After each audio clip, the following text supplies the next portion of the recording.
have all of your attention, please. If we haven't met before, my name's Eric. I know I've been in here probably one time before leading worship with you guys. It's super fun to be up here with you guys today. I'm bummed that I don't get to be here all the time, but I do help out in high school, so that is where I am most.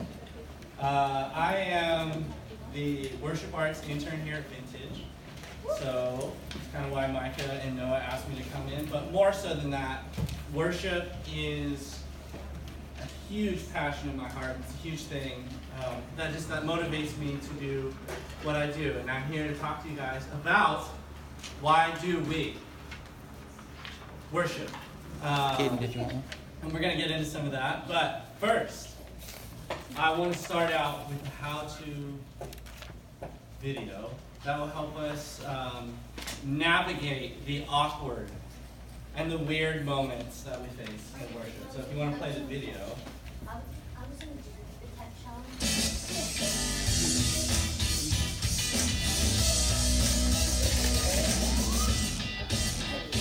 And I know that each church has its own worship style, which is cool. Some people are more expressive in worship, some people more subtle, and it's all good. I go to a church that's pretty expressive in worship. It's a hand-raising church. That's what it is, right? That's what, anybody here go to a hand-raising church? Sweet. Who here does not go to a hand-raising church?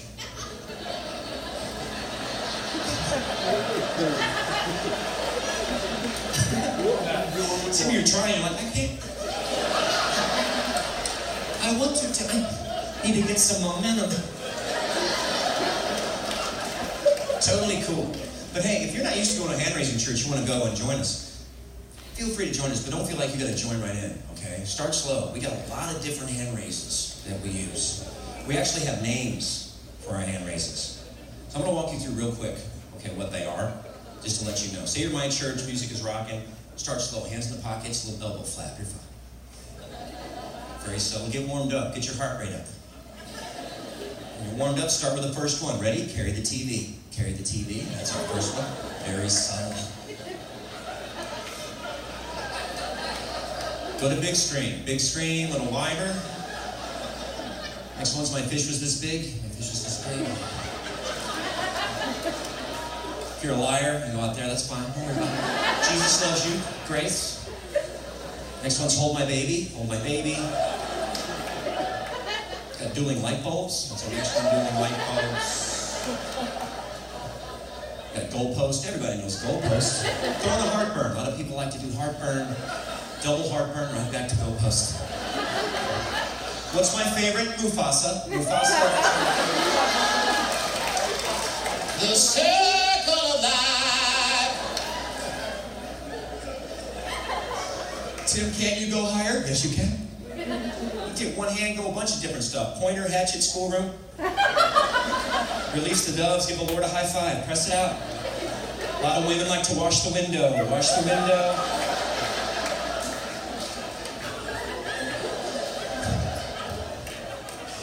And when you're comfortable there, go for the big three. Village people, Rocky touchdown. There you go. There's your big three. You're set. Okay, so next time you guys are in worship, I expect to see lots of hand raising. But worship is weird, right? It's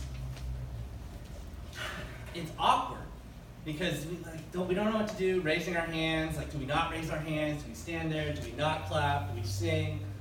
And I can tell you, I had some amazingly awkward experiences in worship when I was about... Jonas, how old are you? 12. Probably a little bit older than Jonas. But, so, I'm going to tell you guys a really, really embarrassing story. I wasn't embarrassed, but everybody else involved was very embarrassed. So I was probably a little bit older than Jonas, maybe 13, 14. Anybody 13, 14 in here?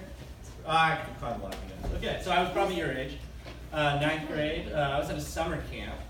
And I don't know if you guys do this when you go to Hume Lake or anything like that, or maybe when you go to Rock and Water, but we used to rush the stage. Just as soon as the music would start, we would run. And it was the coolest thing to sit in the front row, be the person in the front, right in front of the singer, like doing worship. It's just a really cool thing. Because I grew up in a hand-raising church. And I can't tell you how many times I've been smacked in the face by someone who got way too excited. But anyway, this time, we're sitting in the front row. It's hot, it's summertime, we're out in the desert.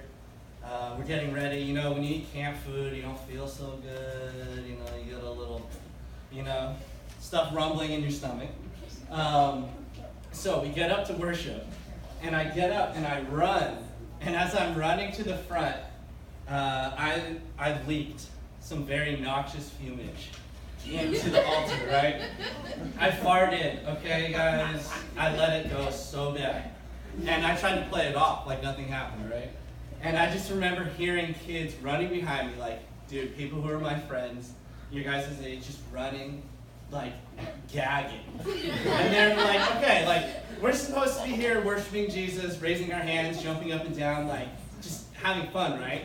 And I turn around behind me, trying to play it off like nothing happened, and behind me was probably, like, people fanned out to try to get out of the cloud, right? And it was so bad.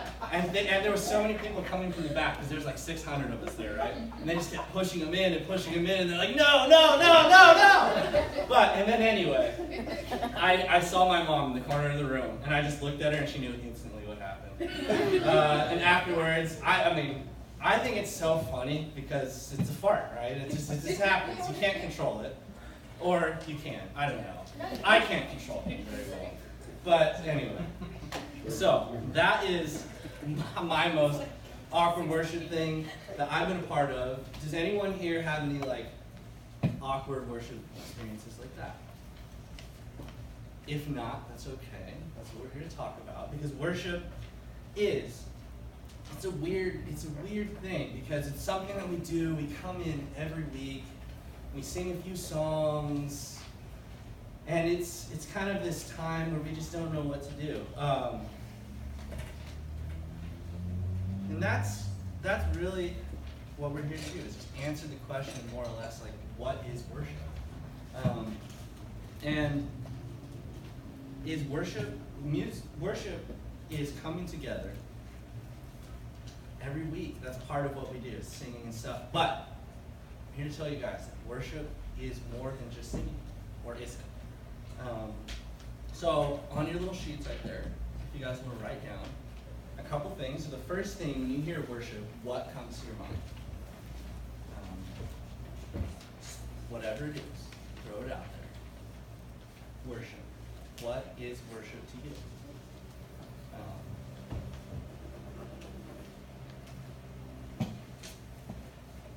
And I am going to call on a few of you guys, so I hope you have the answer. I'll save you for later. Do you want to go? What is worship? Songs and praising God. And what is your name? Olivia. Olivia. Songs and worship. Let's go back here. What is worship? Me, okay. I'm always just used to artwork kind of at this church. Ooh, artwork. Just how they do all the girl paintings and stuff. Yeah. So to me, that's kind of And what is your name? Grace. Grace. You sing really good. Thank you. You sing really good. I assume you want to go, but we'll hold on to that answer. No, okay, Ezra, go for it. What is worship? Well, yeah, Ezra and praising God.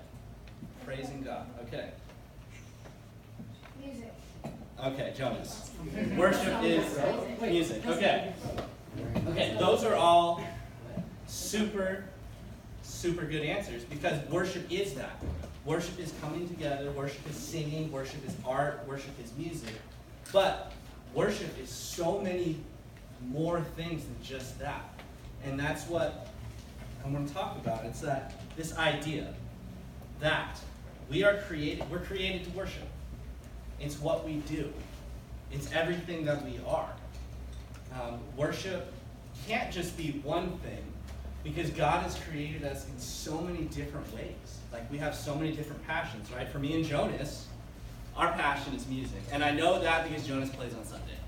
And he plays the piano. This guy's genius. Genius too. Do what? You're a genius. Oh, no, thank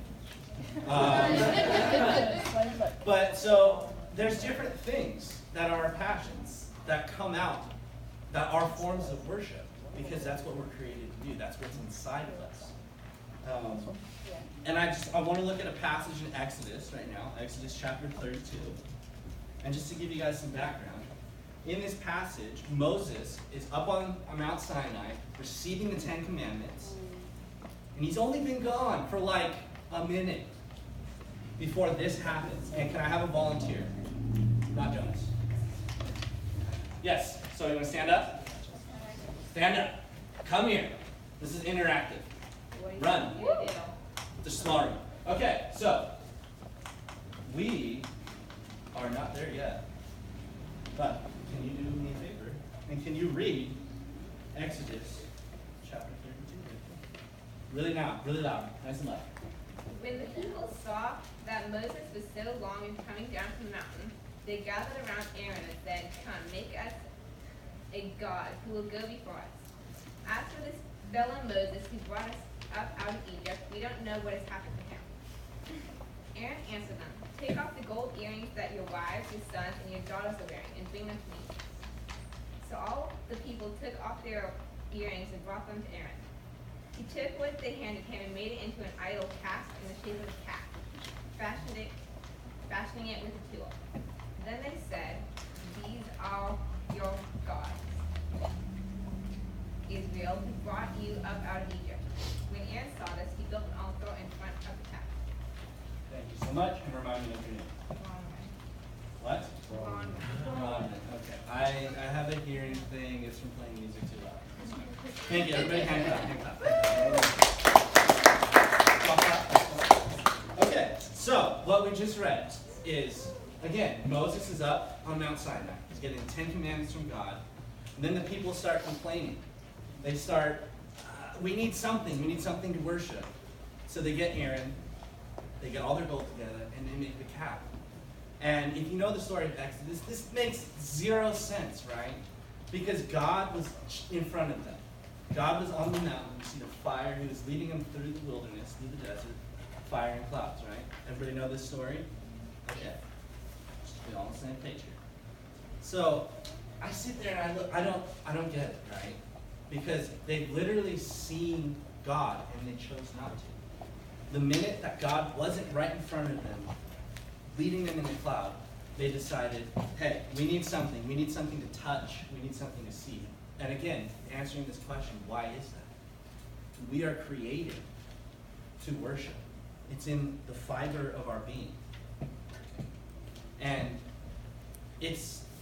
I love this quote by Louis Gabriel that helped form when I was your age, when I was doing music, and I was learning about what worship was. It's in a song, it's in music, but it being more than that, and it's this. Worship, it's who we are. Every day, all day long, we worship. It's what we're made to do. Should we choose not to worship God, we're still worshiping something. When God first put us on the earth, it was so that we could spend time with Him doing this thing. Not just singing, but living, talking, breathing, and being in His presence, worshiping Him through our lives. Just like God's people, they were searching. They had a need inside of them to worship and connect with something. And that's why when things got hard, they turned. Because they didn't get it yet. They knew there was something inside of them. I have to connect, I have to worship. Something, so they made something they could see, right? It's really easy to believe in something when it's right in front of you, right? Like that piano is sitting right there, right? I can see it, I can touch it, I can feel it, I can play it. So, we're created to worship. Everything inside of us.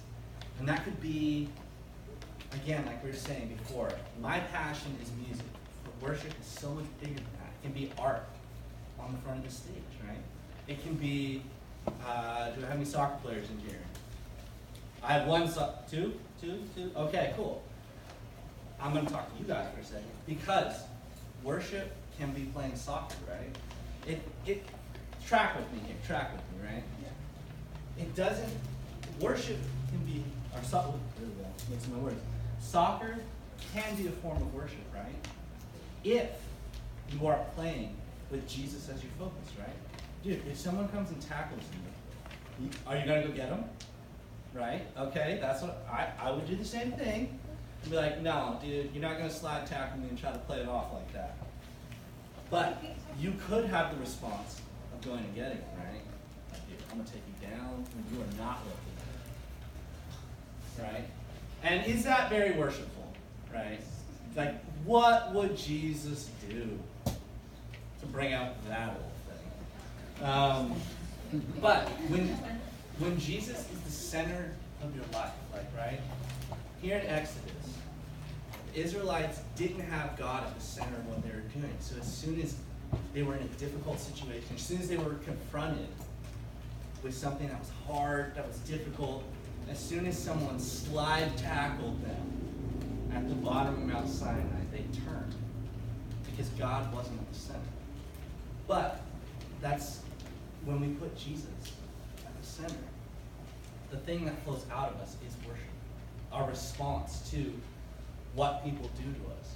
Our response to what happens in soccer. Our response to what happens at school can be worship because we are honoring Jesus with our thoughts and our actions.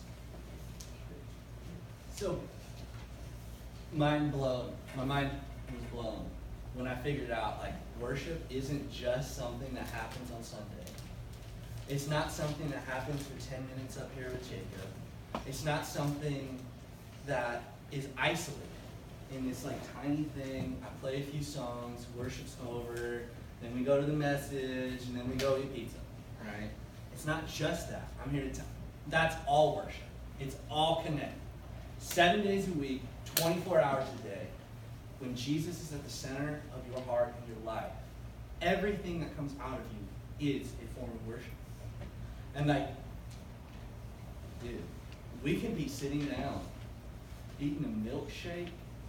I said, I like Frosty. I like Wendy's. You guys don't have no Wendy's over here. But you get a Frosty, and you get some fries, and you're sitting down. And if you're hanging out with your friends, dude, and you're having fun, right? And you're honoring Jesus by what you're doing. Dude, you are worshiping the Creator of the universe through your friendships, through your laughter, through your lives. I got a question. How are you worshiping Jesus while through eating Frosties? That's what I'm saying. Drinking. That's what I'm saying. That's what I'm talking about, right? It's that, right? So if we're sitting down, what's your name? Ben? Yeah. Okay, cool. Eric, nice. It's that if we're hanging out, right? If we're talking, if we're becoming friends, right? We're learning more about each other. And I'm building you up, right? I'm not tearing you down. I'm not calling you names, right? We're having a good time. I think, right? This is my opinion, that is a form of worship. Because we're growing together. We're learning more about each other. We're learning how to communicate. We're learning how to live out what we believe, right? If we believe in Jesus, it says that people will know that we're Christians by the love that we have for one another. And it ties in at the end. It ties in at the end. And if you have more questions, let me know.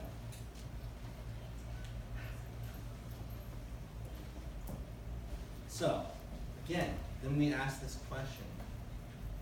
What is worship? If worship is an outpouring of our lives, if it's everything that we do when we're focused on Jesus, then what is it? And it's... What isn't it, actually? little truth nugget from the back there. Yeah. Anything that doesn't glorify God isn't worship. Exactly. Anything that we do that brings glory to God is worship. Which it can be hanging out with your friends, eating a Frosty, hanging out and being and learning more about one another, telling, like, dude, if you're going through a hard time, I'm like, dude, this is how Jesus, bringing that conversation back to Jesus, right? This is how Jesus helped me get through it. You know, or it's like encouraging someone not to go cheat in school, right? I have a confession to make. I was not the greatest student. I cheated my way through high school. That's why I went with history. That's why I majored in history. Oh, other story. But if I had someone in my life when I was in high school who was there with me, eating Frosties, hanging out at Burger King, and who knew what I was doing, they could be like, dude, your life isn't honoring God. You're not, there's something a little bit wrong, dude. You're cheating. That's not what Jesus would want you to do. Jesus is the center of your life. And I kind of skipped around a little bit, but who we worship is Jesus. And just to reiterate that point, when we put Jesus at the center of our lives, and he is our sole focus, what comes out of us at that point is our truest expression of worship. Because when we live our lives totally focused on Jesus, we want to do the things that he would want us to do, not what we would want to do. Like I said, like not gossiping, not lying, not cheating. Going back to sports. If you play sports, dude, like it's all your response to how someone does something to you. Whether it's like, dude, if they foul you in basketball, if they foul you in soccer, you could get back at them. But you could also show them, right? Like, hey, dude, like I could get back at you, but in the long run, dude, I'm telling you right now, and it sounds so cheesy. Like if you just be nice, it'll just be nice. Turn the other cheek, you know. But I'm saying that it will do more in the long run by being nice to someone. When you have the opportunity to not, oh man, I got another story right now. I'm full of stories right now. So in high school, I ran cross country.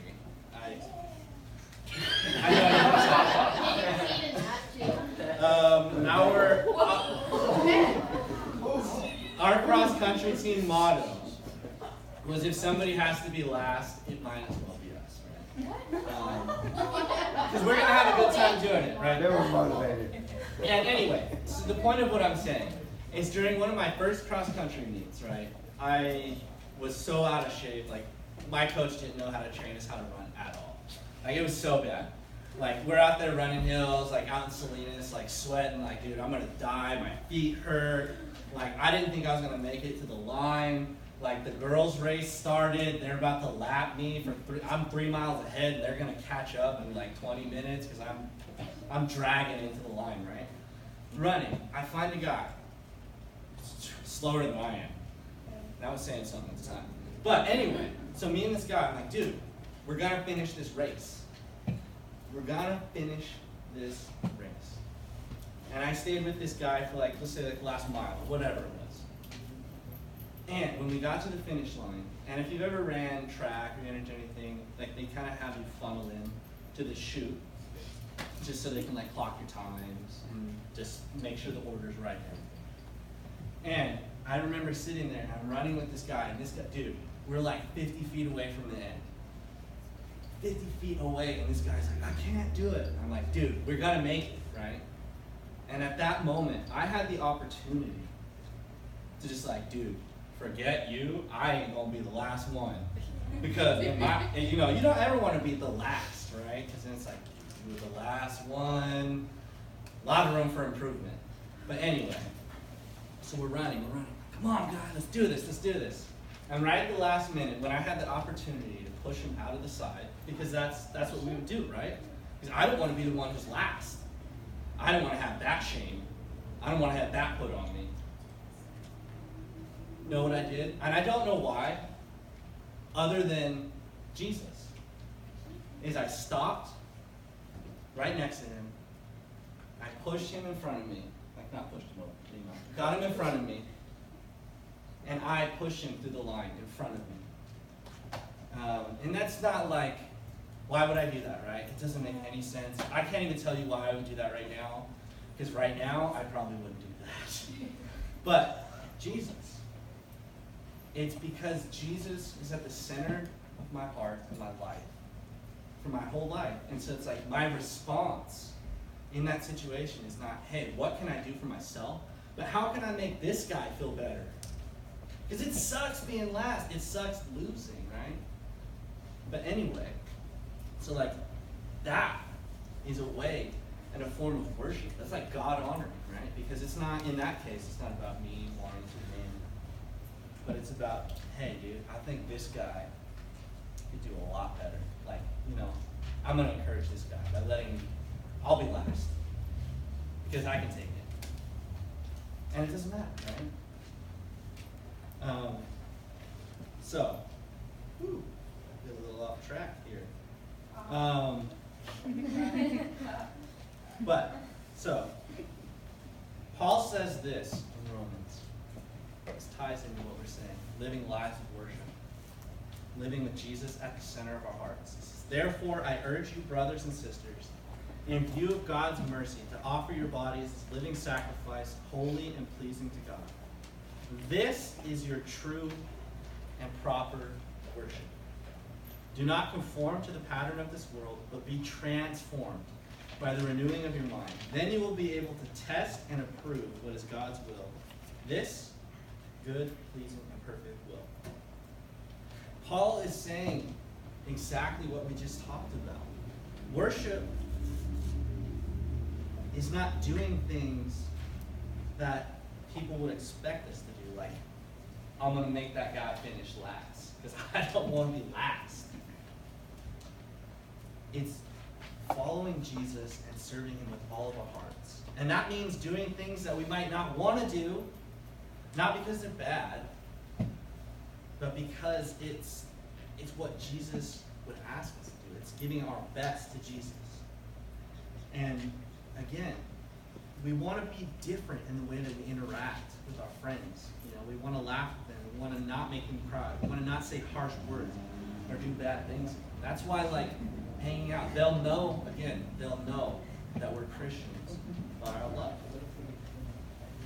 So then again, I ask you the question, what is worship? It's so many things.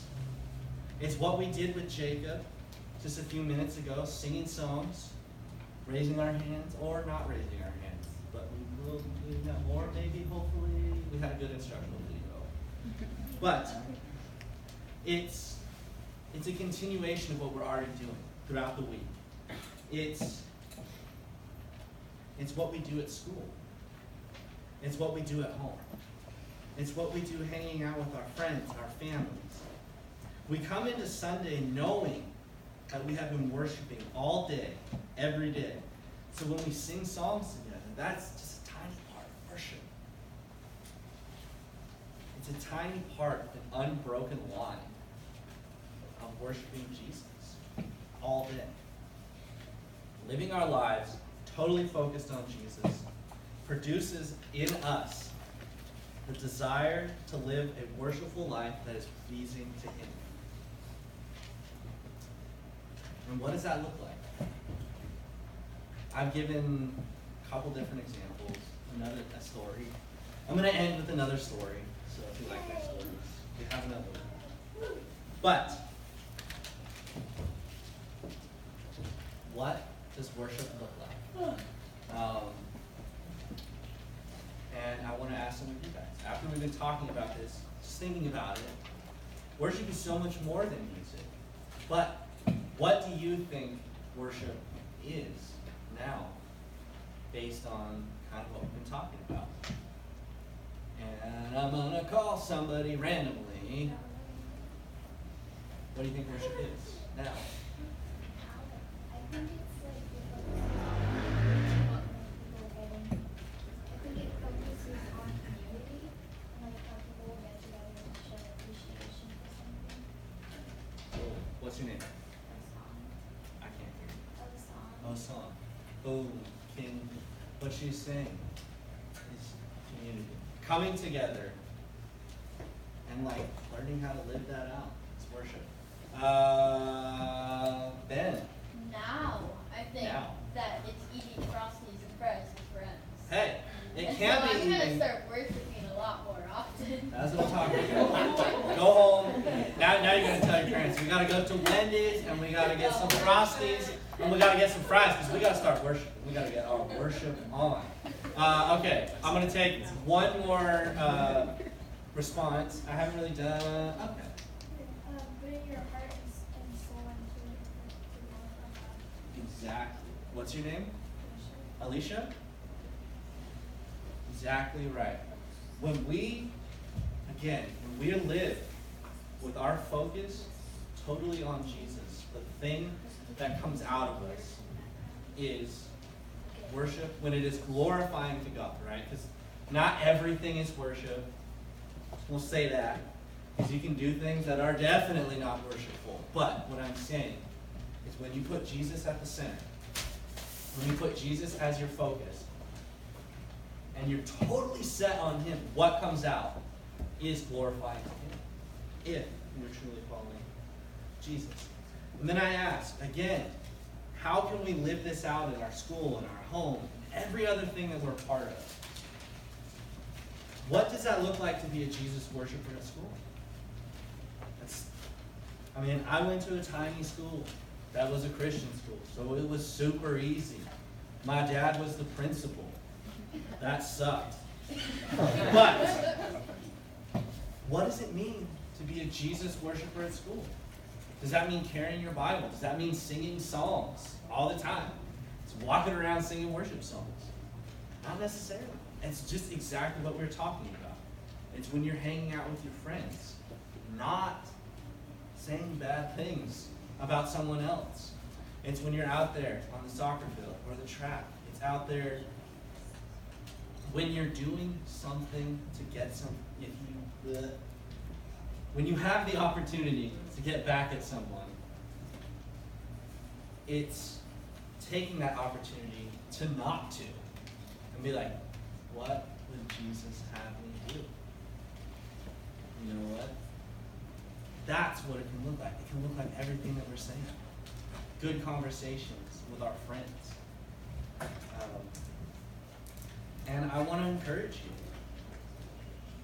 that to live a life of worship outside of church isn't hard, because it's what we're created to do.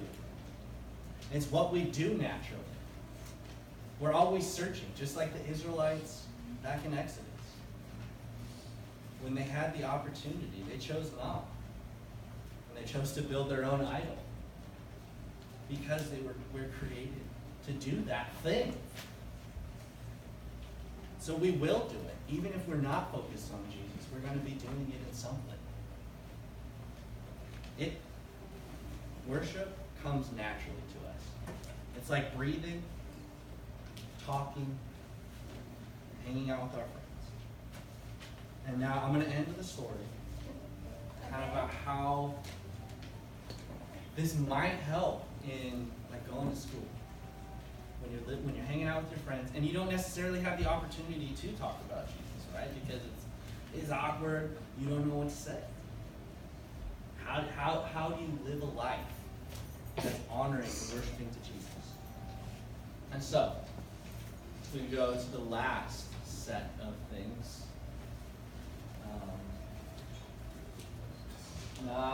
Is it that one? Russia! Yeah, it is that one. Is it that one? The other three? Yeah, there's 3 sets. Or 2 sets Oh, of okay. 3. Never mind. Technical confusion. Okay, so some years ago, I actually had the opportunity to go to Russia and teach English to people your age. And these are some of the guys that I got to minister with right here. This was my co-counselor. That's me. You can go to the next. Put them all up there until we get to the last 3. Anyway, so we went through my school, and this was not a Christian camp, right?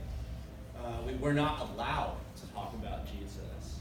We weren't allowed to talk about the Bible because it was just solely there for people to come and get them excited about learning English, right? So just you can think of it like just being at school, it's just something, just teaching, just going to class every day. And so another thing that made it hard is even if I wanted to talk about Jesus, I couldn't, because everybody here spoke Russian. Nobody spoke English. So for a month, I was around people who didn't understand me and I could not understand them. But something so cool happened at the end of the 4 weeks that I was with these guys. After not being able to talk to them about Jesus, or really even talk to them about anything, right? I had to talk through this guy in the middle of a plaid shirt and just like simple questions like, hey, how was your day? What did you guys eat today? And you know, those conversations, I was like, I ate a cheeseburger. What about it, right? So, something very cool happened. Through those 4 weeks that we were teaching English, we were living alongside of these people, just like hanging out. We were playing tag, we were playing soccer, we were playing all manner of gnarly games, right? Just like what we were doing earlier. Just playing rock, paper, scissors for fake money. Something so interesting happened. Because at the end of that 4 weeks, when all those kids were gone, they went back home, their parents came and picked them up. I was sitting down talking to Andre, who's in the middle, and he said something to me. And he said, these guys were asking why you're so different, right? Why you're not angry. Why are you so happy? I mean, things like this, right? And through that, Andre and many of these other counselors over here had the opportunity to tell them about Jesus. Not because we were talking about Jesus, not because we were singing worship songs, but because our lives were worship. They could see that something was different. They knew there was something different about us because of the love that we have for one another. And I'm so happy to tell you that this guy right here and this guy, they both gave their lives to Jesus. The next week, right? So after this English camp, they had a Bible camp. And they're like, dude, there was something so different about you guys. That they came back to the Bible camp. They came back and they learned about Jesus. Even over here, we had, I can't even really tell their faces, but we had a couple people over here who came back and got baptized, right? They gave their life to Jesus through just the way that we live. And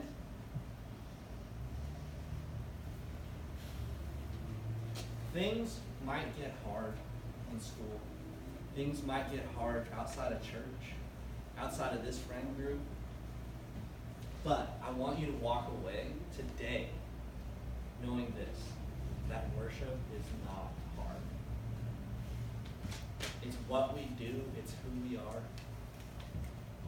It's what God put inside of us. So, you bow your head. We're going to end in prayer. Jesus, you're amazing. Thank you for putting inside of us the desire to worship, the desire to be creative, to sing songs, to do art, to play sports. And I ask that as we go from this place into the rest of the week, Lord, that you would just continue to reveal to us and give us a heart of worship for you. Lord, help us in the situations where we could do something. Lord, help us to do the thing that honors you. In your precious, in your holy name. Amen.